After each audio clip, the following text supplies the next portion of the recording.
Okay, number 4,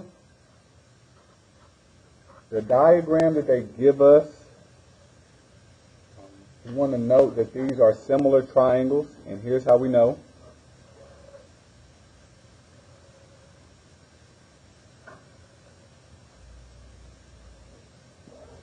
The way that this is set up, think of these lines as parallel lines and they're being cut by a transversal. Anyway, based on their definition, these two angles will be the same. They're vertical angles.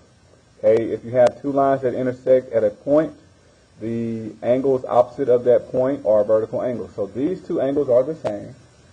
And then we have this angle 110 up here, and also the same angle down here, 110. Okay. So if a triangle adds to be 180 and we have two angles that are the same, that means that this third angle also has to be the same. So these two angles are equal. So these are similar triangles.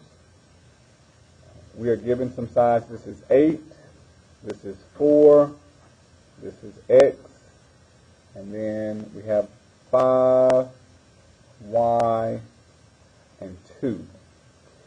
So the way this is if we were having to flip this and fold it over, okay, we would see those two triangles. So I'm going to write them so that I can see my corresponding sides a little bit better.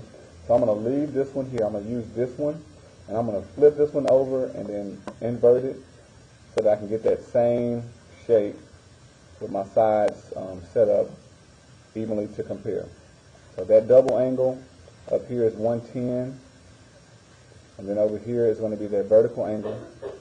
Now, this side length was 5. Okay, so this is flipping it over. And then that means that this side length is y, and then the back side was 2. Okay, so this is 110 degrees.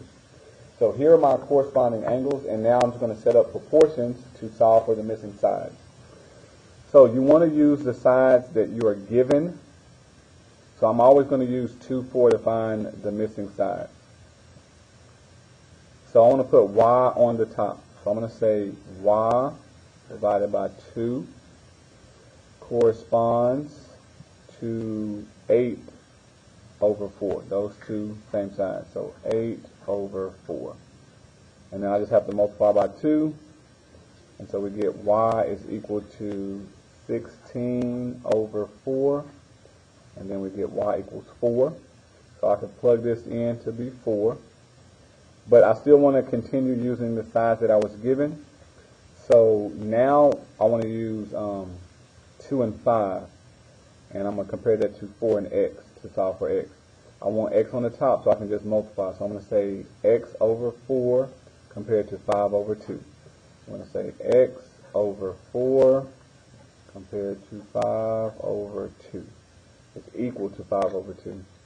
And then we're going to multiply by 4. So we get x is equal to 20 divided by 2, which is just equal to 10. Okay, so we get our two solutions here once we set up our proportions and set up our triangles. So first they ask for x, which we got 10. And then they ask for y, which we got 4.